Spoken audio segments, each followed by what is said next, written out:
In a recent video, we looked at some of the worst engines in automotive history, and you guys absolutely loved that video, but there was only one problem. There's only so many engines I can have in one video. So today we're gonna look at 5 more of the worst engines in automotive history. Let's get into it. We mentioned this in the last video, and I'm gonna mention it here again real quick, that this list is in no particular order, and what exactly defines a good engine or a bad engine is up for debate. This is my list of bad engines, and I encourage you to comment your list down below. Alright, jumping straight into this, we're going to take a look at the sludgiest engine ever, and that's the Chrysler 2.7 liter V6. Sludgiest? Is that even a word? Doesn't matter, the point is sludge is bad for your engine, and that's exactly why this engine is on this list. This engine came to be over the belief that Chrysler needed a smaller, lighter, more efficient, and more advanced engine if they wanted to come out of the 1990s with a lot of momentum in selling their cars. With this in mind, a newly designed V6 engine was created with an all-aluminum construction, dual overhead cams, 4 valves per cylinder, and much more. And really, the 2.7 liter is derived. It's mostly based on the 3.2 liter engine, which is also based on the 3.5 liter engine. The 2.7 liter is part of its own engine family, but it was most definitely derived from the earlier engines that we just mentioned. The biggest problem with the 2.7 liter V6 is actually the water pump gasket, and when that starts to fail, you end up with water leaking into your oil system.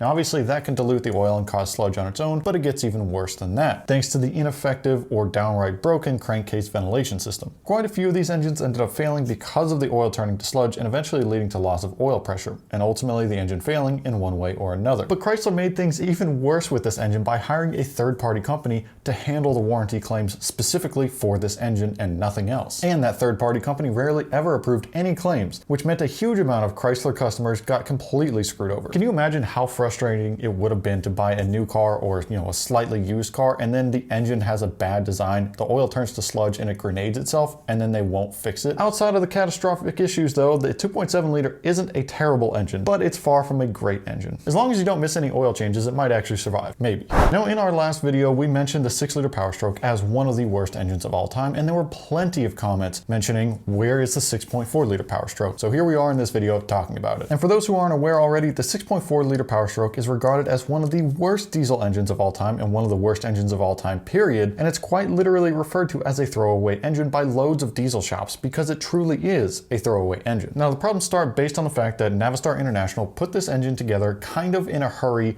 on Ford's behalf for use in their Super Duty trucks. And this came after the train wreck of the 6 liter that left a lot of customers with a bad taste in their mouth and not wanting to buy Ford products at all. But somehow, instead of making something that fixed all the problems of the 6 liter, they made something even worse. The problems start with the diesel particulate filter and how the regeneration system works on these engines, which ultimately puts cylinders number 7 and number 8 under more heat than the other cylinders, which then has a tendency to melt or even crack the pistons. Then the exhaust gas recirculation system has its own set of problems with clogging and failing. Then there are problems with the leftover sand inside the coolant passages from when the block was initially cast, which can clog the oil filter and shoot your oil temps through the roof.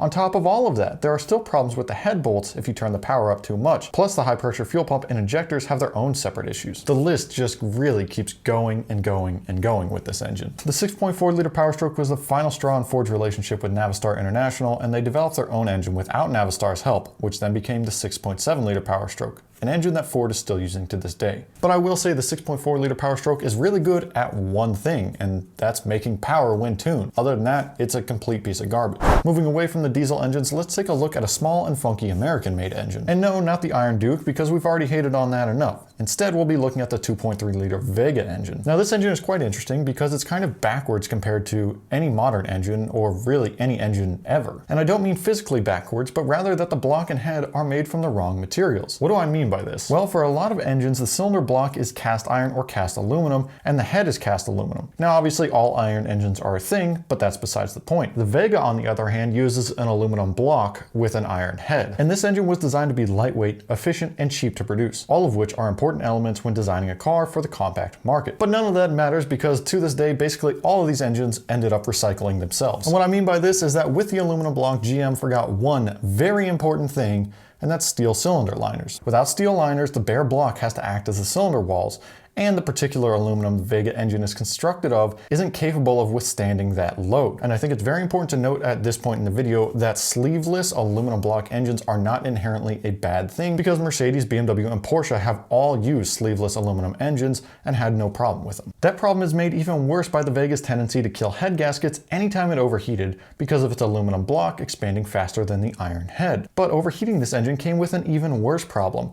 It broke down the silicone content of the A390 aluminum, which left soft spots on the cylinder walls that would eventually become scuffed and scored by the pistons. And unlike an engine with steel cylinder liners that you can normally just bore out in the case of the cylinder walls getting scuffed, you can't do that with the Vega engine because it's aluminum and there are no steel liners, which means that when this engine roasts, it's done. It's a throwaway engine and the block is irreparable. All of that was made even worse because coolant overflow tanks were quite literally not even equipped on the early Vega models, which meant that coolant expansion resulted in coolant loss, compounding the aforementioned problems into one big nightmare of an engine. Now, this next engine is an engine that kind of surprised me when researching for this video, and it's not something I would have expected to put in a list like this because the company behind this engine has produced loads of super reliable and very good engines over the last couple of decades, and that's the Hyundai Theta II. But after the mass recalls for them exploding prematurely, I think it's safe to say that this engine isn't exactly a great engine. And the whole problem revolves around metal debris in the engine that's left over from the machining process when manufacturing the crankshaft. If the debris isn't removed correctly from the crankshaft oil passages,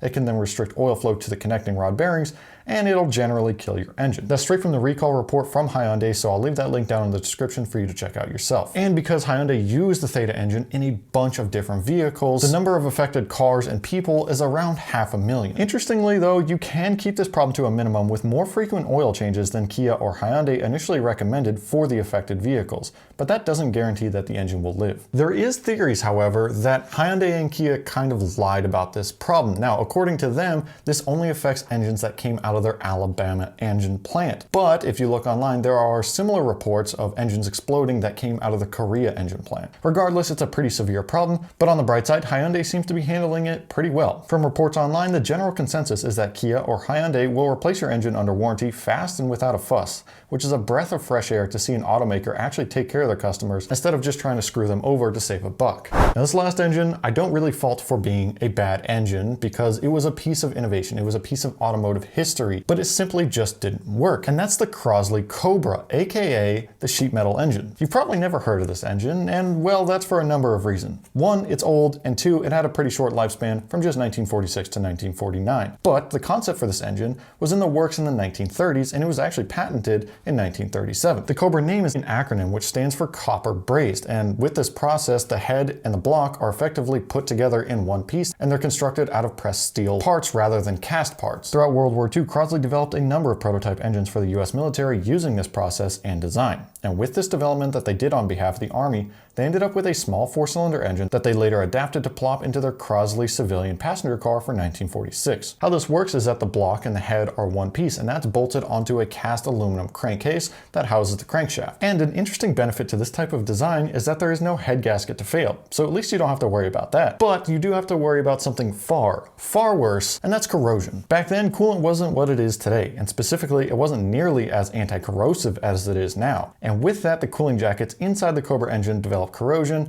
and eventually end up leaking. Even with absolutely perfect maintenance, you're unlikely to see over 60,000 miles of use out of this engine. For something that wasn't maintained correctly, the life expectancy is even worse than that. But although they break a lot and the design is kind of funky, it's safe to say that the Cobra engine, although it's a bad engine, is definitely an interesting engine in automotive history. Plus, it had some pretty interesting benefits, but none of that really matters because, well, it didn't catch on. Pretty much all automakers have moved to using cast iron or cast aluminum parts, and the sheet metal engine idea basically just died. All right, that's all I've got for you guys today. Make sure you drop a comment down below letting me know what engines you would add to this list, or just drop a comment down below letting me know your top 5 engines that deserve to be on this list. While you're down there, smash the thumbs up button if you enjoyed the video. Get subscribed so you don't miss out on some future videos. Check out some of the other stuff on the channel. Follow us on Instagram and TikTok. We post a lot on there too. And I'll see you guys in the next one.